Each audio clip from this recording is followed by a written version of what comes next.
درد انسان کا دشمن نہیں ہے۔ درد کیا ہے؟ سزا ہے کوئی یا پھر کوئی پیغام؟ ہمیں یہ سمجھنے کی ضرورت ہے کہ درد انسان کا دشمن نہیں ہے۔ درد ایک اشارہ ہے، درد ایک پیغام ہے، درد ایک الارم ہے۔ سمجھ رہے ہیں؟ یعنی جیسے کسی گھر میں فائر الارم بجتا ہے تو ہم کیا کرتے ہیں؟ ہم الارم کو توڑ دیتے ہیں کیا؟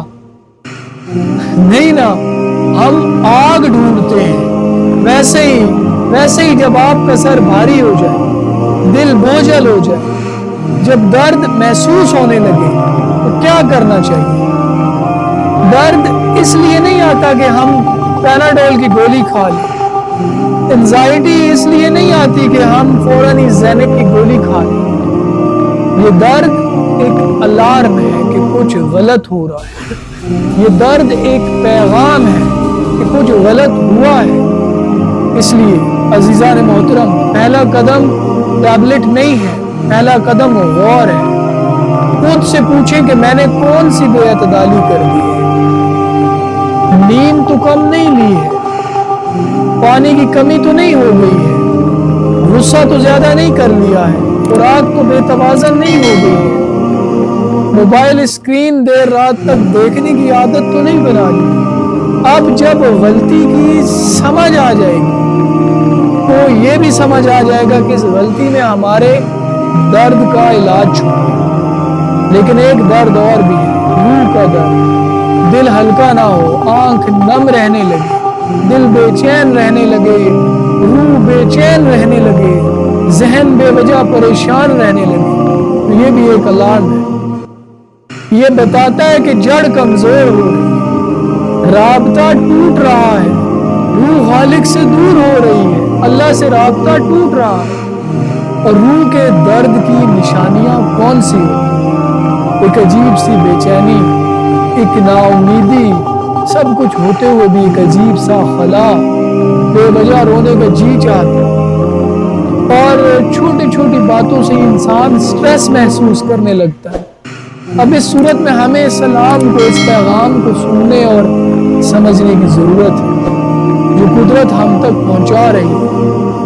تو غور کیجیے، آنکھیں بند کر لیجیے، لمبی سانس لیجیے اور خود کو سننا شروع کر دیجیے۔ جسم کہتا ہے میں تھک چکا ہوں، مجھے آرام چاہیے۔ ذہن کہتا ہے کہ میں بکھرا ہوا ہوں، مجھے ترتیب چاہیے۔ اور روح پکارتی ہے کہ میں کٹ چکی ہوں، میرا وہاں رابطہ جو وہاں۔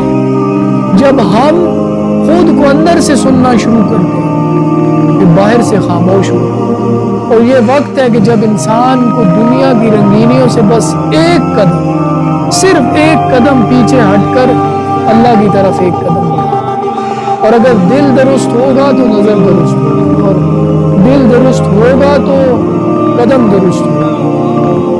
اور دل درست کب ہوگا؟ جب ہم اپنی تنہائی، اپنی خلوت، اپنے باطن پہ کام کرنا شروع کریں۔ اور دل کا چین اسی کے ذکر میں دعا مانگو کہ اے اللہ مجھے میرے حال پہ مت چھوڑ دینا، تیرے بغیر میرا کوئی نہیں ہے۔ اور جب بندہ خالق سے دعا کرے گا، اس کا مطلب ہے بندے کا اور خالق سے ربط بننا شروع ہوگا۔ روح پریشان ہے مطلب کسی کو دکھ پہنچا دے، روح پریشان ہے مطلب کسی کا حق کھا دے، روح پریشان ہے مطلب سجدوں میں کمی آ چکی ہے۔ روح کی پریشانی یہ ہے، اس کی نشانیاں یہ سب فائر الارم کی آوازیں ہیں، اور ہم نے آگ ڈھونڈی اور اس کو بجھانا ہے۔ ہم نے فائر الارم کو نہیں توڑنا، سمجھ رہے ہیں؟ ہے نا؟ اس لیے جس کو دکھ دیا ہے منا لیجئے، جس کا حق کھا لیا ہے اس کو لوٹا دیجئے، اور اللہ کو منانا ہے تو پھر سجدے بڑھا دیجئے، اور دیکھیں کیسے روح پرسکون ہوتی ہے۔ یہ درد ایک پیغام ہے، ایک الارم ہے کہ ہم راستہ بدلیں، اپنا ربط جوڑیں۔ یہ درد سزا نہیں ہے، یہ درد تو ایک نعمت ہے، ایک دوست ہے، ایک سبق ہے۔ یہ درد اندھیرا نہیں ہے، یہ درد دیوار نہیں ہے، درد دروازہ ہے۔ آپ اس سے گزریں گے تو آگے راستہ ملے گا، اور اس درد کے بعد